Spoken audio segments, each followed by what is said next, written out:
So looking at who can actually get this subsidy, it's very broad. You can pay a salary to anyone who's employed in Canada. They can't have been without remuneration for 14 or more consecutive days. What that's getting at is there's the CERB, the Canada Emergency Response Benefit, the $2,000 a month payment, which I'll talk to a bit more later on. That criteria for getting that is you can't have received remuneration for 14 consecutive days, so they really just don't want you claiming the wage subsidy and the $2,000 month payment at the same time. That's why that's there.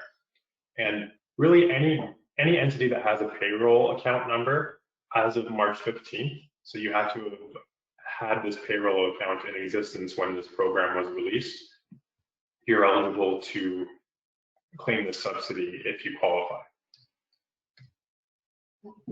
So in terms of how we calculate it, there's 4 parts to the formula.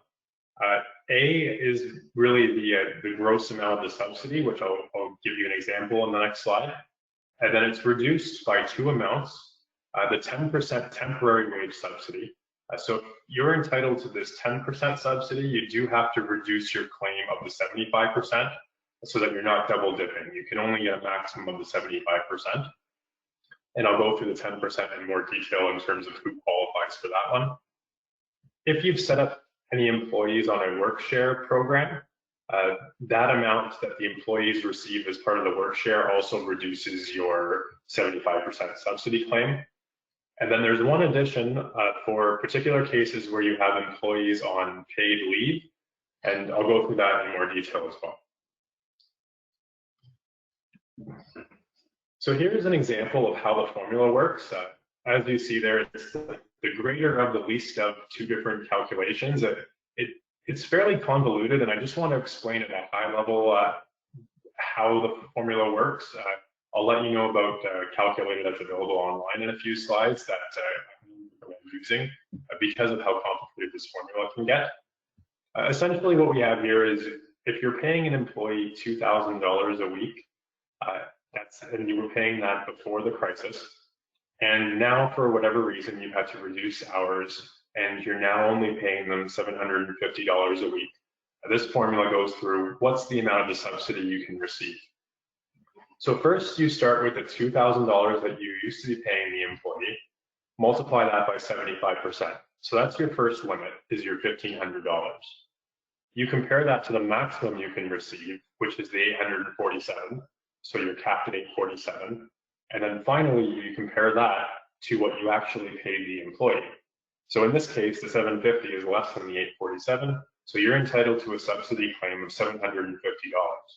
So note that in certain situations such as this one, you're actually getting a full refund in the form of the subsidy for the full amount of salary that you've paid. So it's called the 75% subsidy, and as you see in the formula, it is sometimes restricted to 75%, but in certain cases, you are eligible for up to 100% of the amounts you pay. So what does salary include? And what can you pay out to include in this subsidy? It's really anything that's going on a T4 slip. So box 14 of a T4 slip to an employee, those amounts would qualify. So things like if you're paying out vacation, paying out bonuses, as long as it's paid in respect of the week that you're qualifying for. So for example, the first week is the week of March 15th. So any remuneration paid in respect of an employee who was working that week of March 15th would be included as salary for your eligible remuneration. And if you've laid off employees and you've decided to retroactively hire them, so pay them for the time that they were laid off, those employees are also eligible for this subsidy. You just have to have paid the salary out before you make the claim. Some items that it does not include, you can't pay dividends to the owner of the company. As I mentioned, there's this 14-day test where if there's a 14-day consecutive period in the qualifying period, I'll get to what those qualifying periods are, but you can't claim the subsidy for those employees.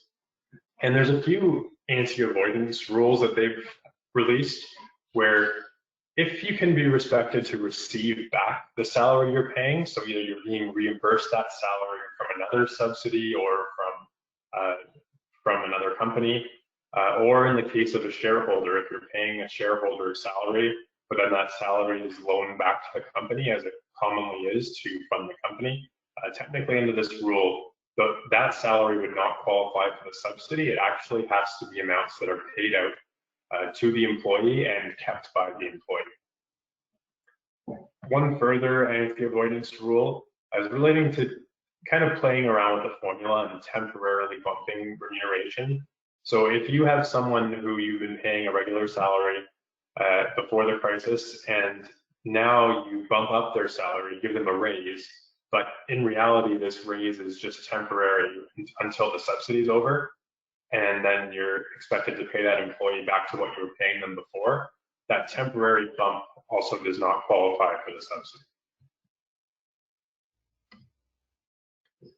So I have mentioned this baseline remuneration, so your pre-crisis revenue, a few times. And so there is a way to calculate that, and it's an important part of the formula. This is based on amounts of remuneration that were actually paid during the period of January 1st to March 15th, 2020. And note that this is amounts paid not in respect of these weeks. So this test is a bit different than the other test when you actually calculate the subsidy. And if you have any employees that you haven't paid for a 7-day period, you don't have to include that in your average weekly calculation. And really what this baseline remuneration does is that if you are paying someone who's related to the company, they're no arm's length, so that's usually the shareholder or someone related to the shareholder. This will mean that you can never claim a subsidy more than 75% of what you were paying the person before the crisis. So for shareholders, unfortunately, what that means is if a shareholder was only taking dividends before this, you cannot claim the subsidy for salary to a shareholder now because they don't have baseline remuneration. If you were on a regular salary before, then there's no issue with claiming the subsidy for continuing to pay that salary to an owner manager, so a shareholder of the company.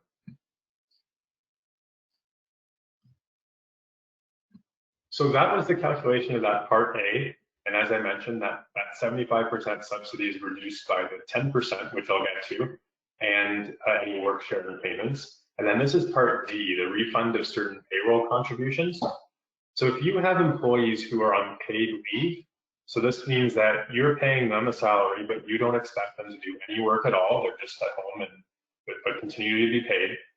You can add to your subsidy claim the employer portion of CPP and EI that you have to pay. So you still make your remittances as normal, but then this refund is just added to your claim that you make for the subsidy.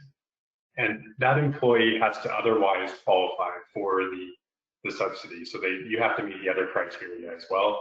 And then you can add on this employer portion as an extra benefit if they are on paid leave, if that makes sense for your business, that you do want to keep paying an employee, but there's no work for them to do.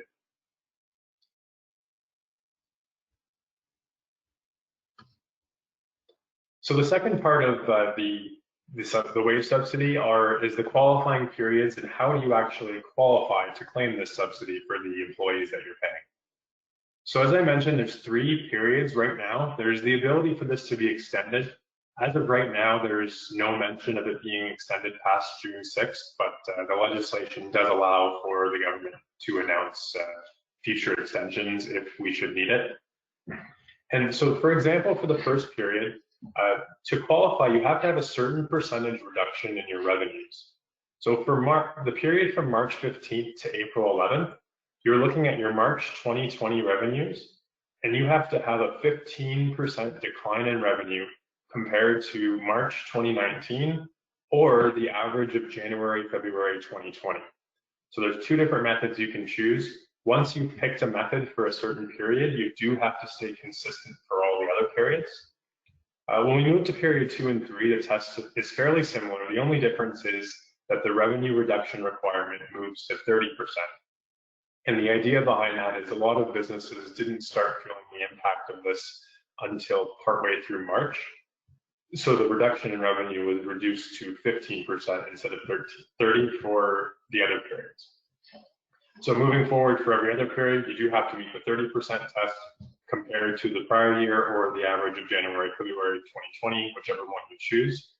And one other nuance with relation to qualifying is that as soon as you qualify for one period, you actually automatically qualify for the next period. So let's say period 1, March 15th to April 11th, you meet the 15% reduction. And then in April, you don't meet the 30%.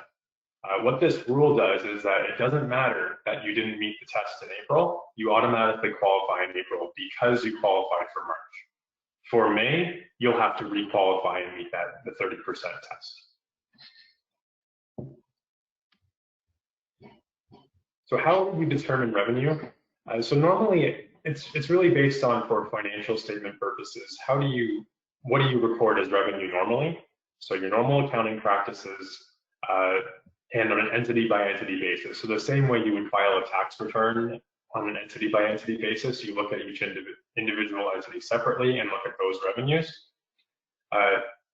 The way revenue is defined is really the amounts received or receivable from the provision of services, sale of goods, or use of resources in Canada.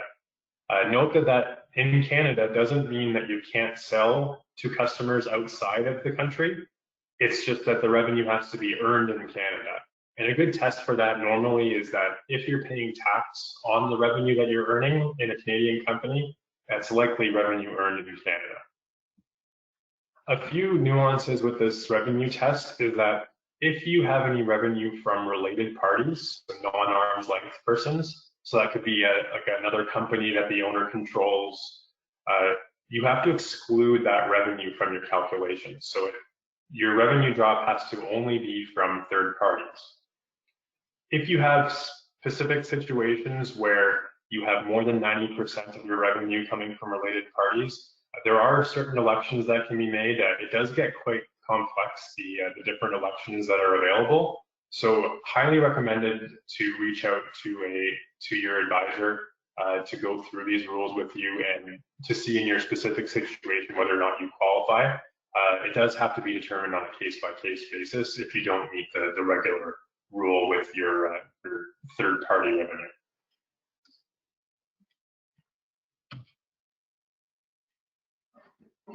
One last election that's available. So normally for accounting purposes, most of the time you are accounting on an accrual basis. So really, what's the revenue you earned in that month? You may have sent out a bill, but you haven't actually received the cash yet, but it's still revenue when you bill that amount out. You do have an option, just for the purpose of this subsidy, to determine your revenue on a cash basis. So you'd look at, for example, for March 2020, you'd look at all the cash receipts you had coming in from your sales and compare that to either March 2019 or the average of January, February 2020. So it doesn't matter what you've actually billed in the month, it's actually what you've collected on a cash basis. And similar to the other elections, if you choose this method, you do have to remain consistent across all periods. So it's good to spend some time looking at which method is the most beneficial for you, because once you choose one method, you do have to stick with it.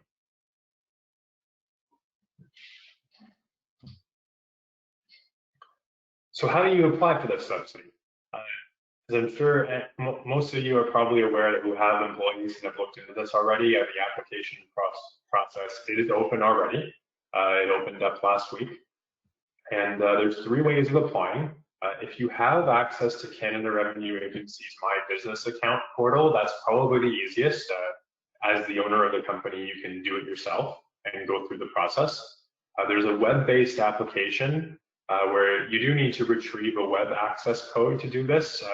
There are fairly straightforward instructions online. Most of the clients that we dealt with have been able to get their web access code with little problems. So that's a second way of doing it if you don't have the My Business Account access. Or the third alternative is having a representative like your accountant or your tax advisor file the application for you.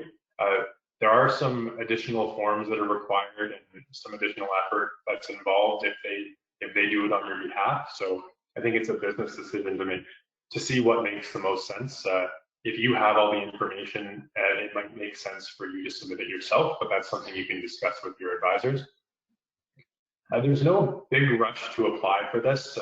You do have until the end of September to apply. Of course, the sooner you apply, the sooner you're likely to actually get the cash. So there is some incentive to apply earlier, but you do have time and you can apply later on. And employers do have to maintain records demonstrating kind of the revenue reduction and all their calculations and how they've come up with their subsidy claim. So this is the Excel calculator that I mentioned. CRA has put this out themselves. Highly recommend that if you're working through the subsidy to use this calculator.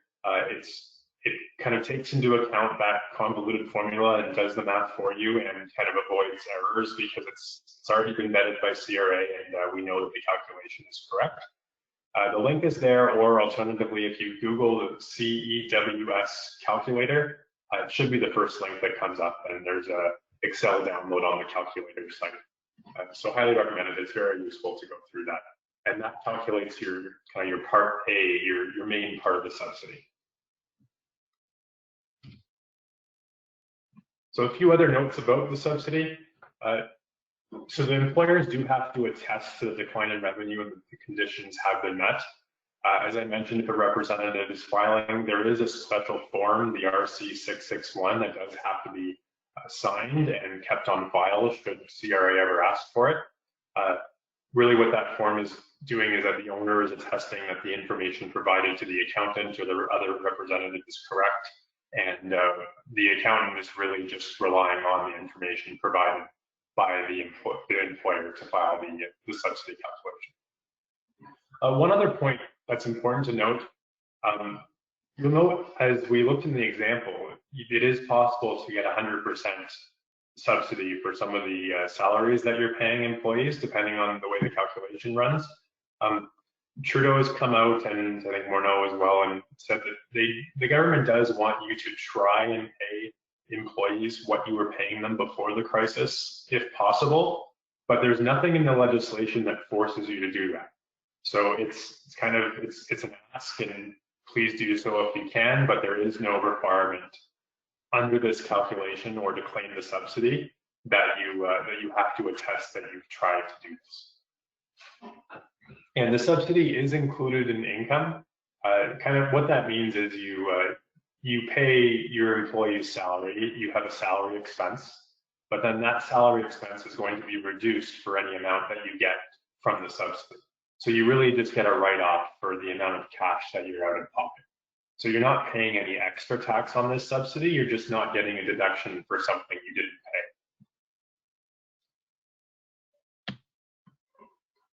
pay. Just some final notes on the 75% subsidy. They are being pretty strict about this in terms of compliance. We don't know how this will be audited, but numerous people in the kind of the tax community do believe that this will be audited, and CRA will be looking at claims in more detail. So it's not to scare anyone from claiming it. If you're entitled to claiming it, you absolutely should if you need the help. But you just be prepared that the claim might be reviewed, so make sure you have all the documentation to support the amounts you're claiming. And if a claim is reviewed and it's determined that you do not meet the eligibility requirements, you do have to repay the full amount. And then there's some additional penalties if they find that employers are engaging in transactions to artificially reduce revenues and kind of try to meet the tests where you really shouldn't be meeting the tests in the first place. You could pay a penalty up to an additional 25% on top of repayment. And there's further penalties for fraudulent claims where it's maybe not just a gray area, but you're full out lying on an application. There could be penalties of an additional 50% or even jail time. The minister can make the results of whoever applied for this public. So just a lot of reasons kind of not to mess around with this claim, and it's important that you make a reasonable effort to determine if you qualify and to do the calculation and to claim it based on that calculation. Because the rules are so complex, I think as long as you've done a reasonable effort, I'd like to hope that CRA wouldn't charge these penalties, and in worst case, you'd be asked to repay it if it turns out you didn't qualify. Again, the penalties are only for people trying to be aggressive or abusive with the program, not so much people who have made a reasonable attempt at figuring out what they're entitled to.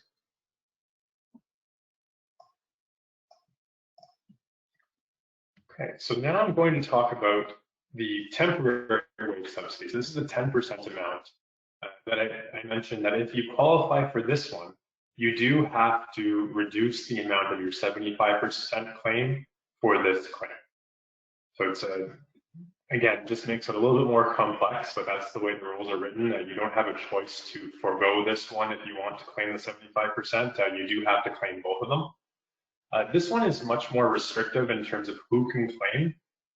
Remember, the 75% subsidy is really available to any company, no matter how large they are. The temporary wage subsidy is really for Canadian-controlled private companies that are eligible for the small business deduction. So if you get the reduced rate of tax on your first $500,000 of income every year, you likely qualify for this temporary wage subsidy if you have employees. So kind of a lot of startups and entrepreneurs likely would qualify for this if you're a Canadian resident and own a corporation and have payroll. So just to go through an example of how this calculation works and how the mechanics of applying for this works, it's 10% of the remuneration paid between March 18th and June 19th. And the maximum subsidy per employee you can claim during this period is $1,375. And the maximum one employer can get is $25,000. And just a note on the 75% subsidy, you do have that $847 a week limit, but there's no cap. It doesn't matter how many employees you have or how much you claim, as long as it's not more than the $847 per week per employee, there's no cap. This one, it's capped at $25,000 for the employer. And if you have more than one corporation that has payroll, provided each of them qualify, you could claim this for each company separately up to the $25,000 each. So the way you actually claim this is you reduce your federal tax withheld from your remittance to CRA. So you cannot reduce CPP and EI premiums. So say, for example, you have someone who you paid $1,500 and there's, say, $400 of tax withheld. You can do the $1,500 times 10%. The $150 would come off of your $400 of tax withheld when you make your payment to CRA. And at the end, when you do your T4 slips, this will be all reconciled to kind of state the amount that you've claimed. And similar to the other wage subsidy, it is taxable to the corporation. So it reduces your salary expense by any amounts you're reimbursed.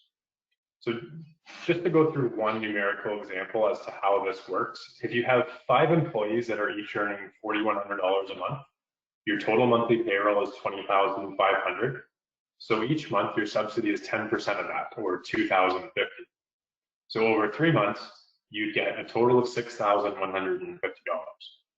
And you compare that to the limits that are out there. So the $6,150 is less than the $25,000 cap. So you're okay there. And if you divide the $6,150 by the 5 employees, it's less than the $1,375 maximum. So the $6,150 is not reduced based on the maximums available.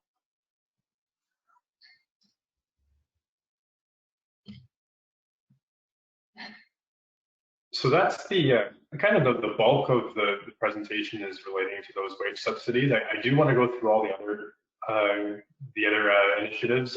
Again, as I mentioned, some of them we don't really know that much yet, and there's still more being released. But I'll try and give you as much information as we know right now. Just briefly on the CERB program, the Canadian Emergency Response Benefit. This one has also been out for a while now. What this is a program that's providing support to workers who have stopped working and are without employment or self-employment income for reasons related to COVID-19. And This used to be that you could have $0 of income. It was recently changed so that individuals can now have up to $1,000 per 4-week period and continue to receive the CERB, which is your $2,000 a month payment. One important thing to note, as of right now, there is a push to get this changed, but if someone's earning $1,000 on the dot per week, you get your $2,000 a month payment. If you earn $1,001, you get 0. So it's not gradually phased out, it's all or nothing. If you're above that $1,000, doesn't matter how much you're above it, you're not eligible for the CERB. There are various lobbyists that are in the opposition are trying to change this and want it fixed. But as of right now, it is a kind of a straight line. If you're over it, you get nothing. If you're under, you get the full amount. The maximum you can get into this program is a maximum of 16 weeks of benefits. So that's essentially 4 months, so $8,000 total. And it's available for any 4-week period between March 15th and October 3rd. And you do have to apply for this before December 2nd. And this one might change in the coming weeks, but this is sort of the rules as it relates right now. One other criteria that you do have to have met is that you have to have earned at least $5,000 of employment or self-employment income in the previous 12 months before you apply, or in 2019, so either or. And when you're looking at that income, you can include non-eligible dividends from corporations. So if you're a startup or an entrepreneur, just started up a company and you didn't pay yourself a salary, but you had paid yourself dividends and now you're forced to stop working because of this crisis, you may be eligible for this if you meet the other criteria, even if you only earned dividends beforehand.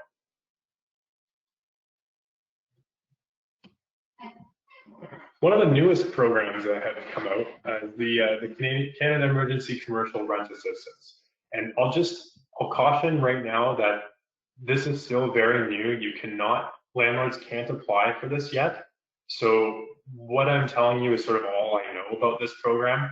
And I'm going to give you some information as to how to sign up to receive updates when more information is available. Unfortunately, there just isn't enough specifics right now. So I'm going to go through what we know so far and how this program looks as we know today. There has been a lot of backlash on this program, so I wouldn't be surprised if some of the details do change before this is finalized. So just keep that in mind going forward, that this could become out of date quite quickly, but I do want to share what we know so far and what it looks like.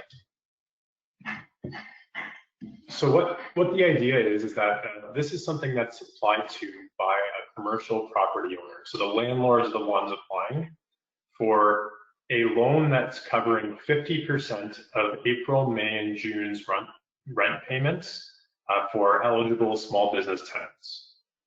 And the idea is that if the landlord meets certain conditions, then this 50% loan becomes fully forgivable. So what's supposed to happen at a high level is the government's providing 50% of the rent. The small business tenant is expected to still pay 25% of the rent, and the landlord is expected to cover the remaining 25%.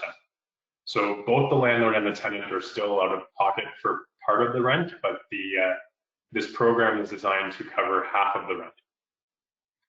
The initial criteria that have come up so far for the tenant, they have to be paying less than $50,000 in rent per month and generate no more than $20 million of gross annual revenue on a consolidated basis. So really, they're just trying to get very large companies out of this. So most small businesses will qualify. But one of the key criteria here is that the business has to have temporarily ceased operations or experienced at least a 70% decline in pre-COVID revenues. So note that this is a 70% test, not a 30% like the subsidy. So it's quite substantial. And they've said so far that that revenue test will be very similar to the wage subsidy, where you, for example, for April's rent, you would look at April 2020 revenue, compare that to April 2019, or the average of January, February 2020, and you have to meet a 70% decline. Some other criteria that we know so far The landlord has to own the property, so it can't be a sublease arrangement. Initially, this application is going to be done through whoever the landlord has a mortgage with. So at the beginning, this program is only going to be available if the property is actually mortgaged. There is a note that an alternative mechanism will be implemented for properties that are unmortgaged. So it does seem like landlords who don't have mortgages will still be able to qualify for this. You do have to enter into an agreement with the tenant to reduce the rent by 75% for April, May, and June. And there does have to be a moratorium on eviction for that period. And you have to have declared rental income on a personal or corporate tax return. This is the landlord for either 2018 or 2019. So as of right now, it looks like if there's a brand new landlord who just started leasing something out in 2020 and they hadn't had rental income before that, they wouldn't qualify. So this is the link that I mentioned. I think the easier way to find it is if you Google CMHC CECRA, that will lead you to this website. It provides essentially all the details that I've just gone through are on this website. And there is a sign up link at the bottom. You can put your information in and they say they'll email you as soon as more details are announced. So again, no one can actually apply for this right now. And even though I've gone through the criteria as they stand, I have a feeling it's still a work in progress and there could be some changes before it's finalized. So I'd encourage you to sign up either if you're a landlord or you're paying rent and you're interested on the other side as to how this will work. And hopefully we get some more information soon. The last thing I heard was mid-May, they were hoping that applications would be open. So we're already getting pretty close to that. So hopefully in the next week or so, we do find some more details on this program. The last few items I wanted to go through before we get into questions, just the stimulus credit programs, the loans that are available. So there's three main ones that are introduced in direct relation to the COVID crisis. And I'm going to talk about the Canada Emergency Business Account in detail. I just wanted to let you know that there are other programs out there. There's a working capital loan. These are more for established businesses that are looking for larger loans for their working capital. But if it's something that your business is in need of and you're in need of something bigger, I'd encourage you to look at the working capital loan from the BDC, or there's a small and medium enterprise loan and guarantee. This one is jointly put on by the BDC and the EDC with your own bank. So this one, I would encourage you to talk to your banking advisor about further details. And if it turns out that none of these programs work for you, but you're still in financial need, I highly recommend reaching out to your business bank advisor. They're probably very busy right now, but I've had my own bank advisor reach out to me and ask if I needed any help, if there was anything they could do. So I'd encourage you to look to reach out to them and just see if there's any sort of programs that they have that might not be these three programs that might be able to help you if you are struggling during this time and need some further financial assistance. So highly recommend you reach out to your financial advisor. I'm just going to go through this the CEBA, the Canada Emergency Business Account, in a bit more detail. This may be applicable to more people. You do need to, the biggest criteria here is that you do need to have paid payroll in 2019. I'll get to the specific conditions, but unfortunately the way the rules are right now, if you do not have paid payroll in 2019, you won't be eligible for this. What it is it's an interest-free loan of up to $40,000, and the purpose of the loan is to pay non-deferrable operating expenses. That includes things like payroll, rent, utilities, insurance, property tax, and normal debt payments that you would pay every or however your debt schedule is arranged. You cannot use the loan to pay dividends or increase management compensation or prepay existing debt that you already had. And this is the only other qualification I mentioned. In 2019, you do have to have had salaries of $20,000 to $1.5 million.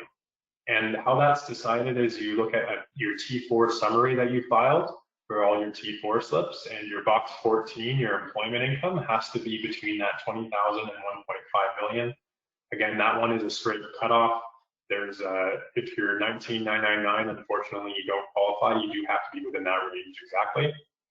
And one of the good things about this program is if you do qualify and you do repay before December 31st, 2022, there's loan forgiveness of up to 25%.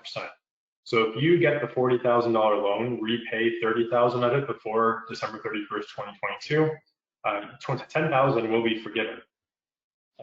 There is no interest, as I mentioned, until the end of 2022, and then a 5% interest rate will apply after that if the full amount hasn't been repaid. This one is actually a bit different in terms of applying.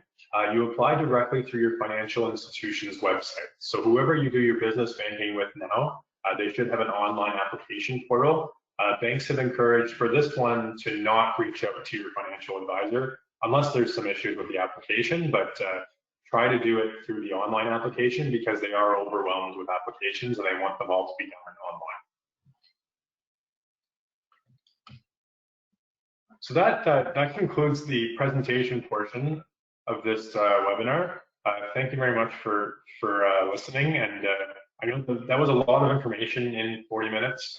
There's quite a bit of material and things that have been released, and I'm sure that you may have some more questions, even more than we might not be able to answer today, but highly encouraged to kind of reach out to your advisors and just get the advice that you need to make sure you're getting anything that you're entitled to.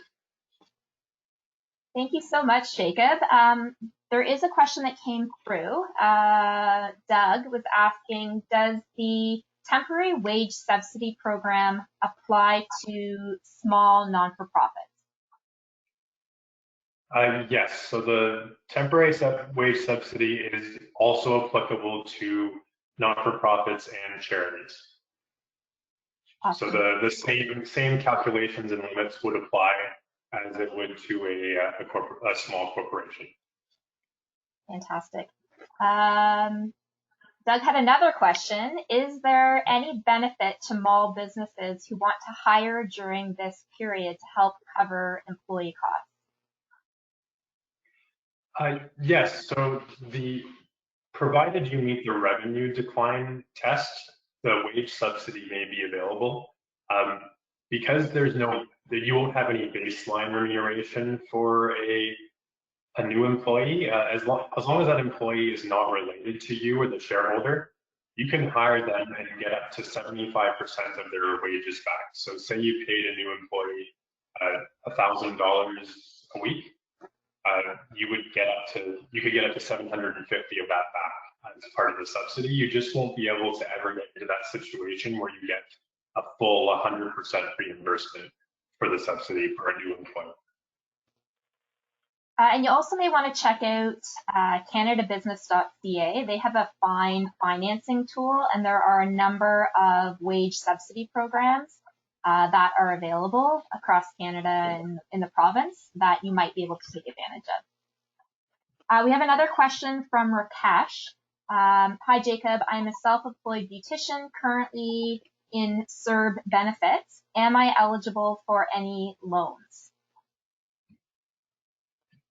So for the self-employed individuals, unfortunately, unless you had a payroll account as a self-employed person, the CEBA is not eligible for anyone who didn't have a payroll account. So the specific loans that have been introduced do not apply to any self-employed individuals without payroll. That would be one where I'd encourage you to discuss with your banking advisor and see if there's anything else that they can do for you. But there hasn't been any specific federal programs. Perfect. And this, I guess, ties into the next question that's come in. Are there any new programs for startups? It is very difficult to get loans at this time. So again, I think just speak with your bank to see what financing options are available to you. the Brampton Entrepreneur Centre will be launching our Starter Company Plus program in the coming weeks. And it is a micro grant program that comes with a requirement of participating in training and mentoring.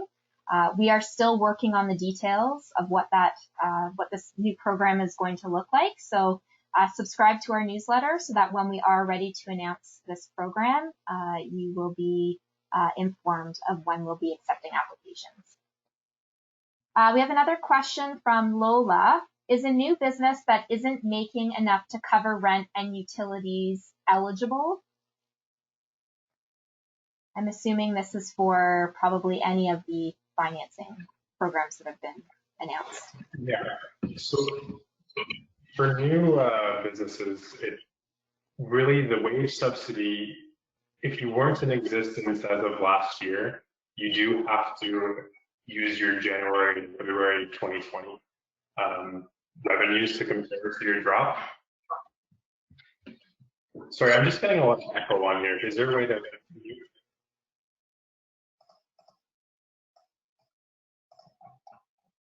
Okay, I'll try that.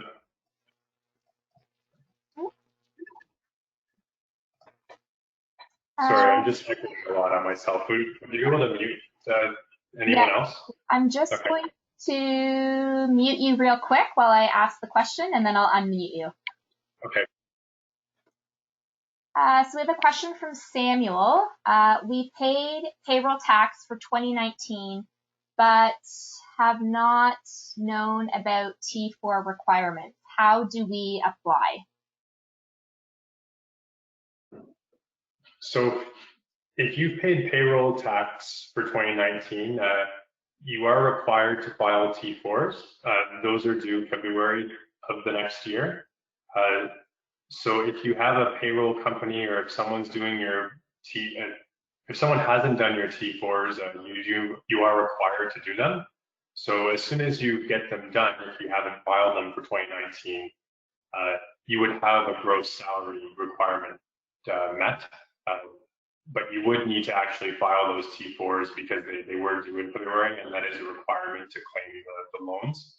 I didn't think I finished my my last answer as well, just on the new businesses. So the other program would be the CEBA loan. So you would have to have had payroll in 2019. So if you're a brand new business that just started in 2020, unfortunately, a lot of these programs from the federal government have been designed to help out brand new businesses.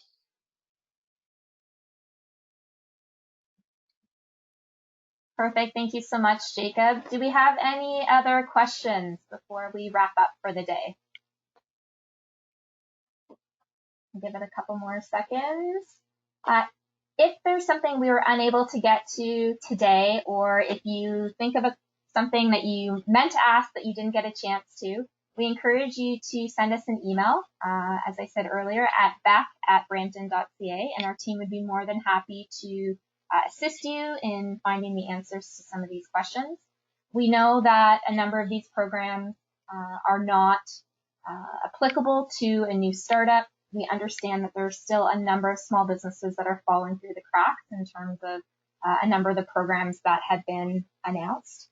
But rest assured that your members of parliament and members of provincial parliament are listening. The ones in Brampton are actively involved on our mayor's task force, and we're taking a lot of the concerns that we're hearing forward, and the city is advocating on your behalf to ensure that changes are made to a number of these programs so that businesses and small business owners who are currently ineligible for a number of these programs, that there's changes made so that these programs can support you. We do have another session coming up with MMP next Wednesday at 2 p.m. and this will be on strategies to help you optimize your cash flow. So for anyone that hasn't yet registered, registration is now available on our website at brampton.ca/bec, and we encourage you to register for that session as well as many of the other training sessions that are available to you. Everything is updated on our website. We're making changes daily because things are constantly being added and programs are being changed. So another great way of staying in the loop. is to ensure that you're subscribed to our newsletter. I know MNP also has a newsletter. Check out their website, mnp.ca, for access to all the latest information related to COVID-19. If there's no other questions, I'll end it here. Thank you again so much for joining us this afternoon, and thank you, Jacob, for the great information, and thank you to MNP for your support of offering this webinar to the Brampton business owners. Thank you so much, everyone.